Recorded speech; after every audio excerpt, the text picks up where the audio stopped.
дарове за нас ще измайсторят за в час. Ала, баба, безобразна. Още спиш, днес е празник и жучетата бируват.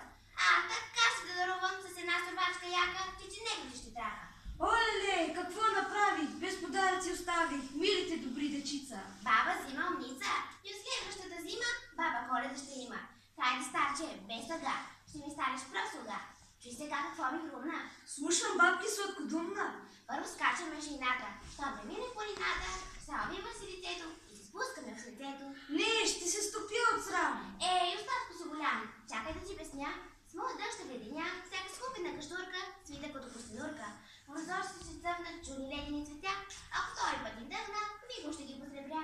Ръснеш ли две-три снежинки, стават коледни картинки. Браво, знаеш да усети. Никой няма да усети. Аз съм ги форма сръчно, нашето отсвиствало невръчно. Какъв подарък свеж? Катички от леди скреж. Еди колкото стъкло, неизвестно от кого. Бабче, ти ме изненада, грейнала си като млада, а идеята чудесна ще изпълни много лесно. И потегли кадва мина, като в тяхчите комини, на каштурките сърливи. Минаха гори и ниви. Скоро стигнаха в селцето и се плюха на ръцете. Върху първото прозорче се напери снежно борче. Върху второто с лъстички. Третото с кристални пички. Баба Дима ги кордисва, дядо Коледа надписва.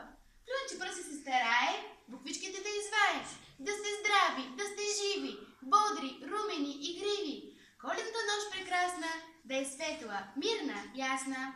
Дядо Коледа погледна, бабката си не нагледна. Бабке, ти си цял художник. Сами всичко е възможно.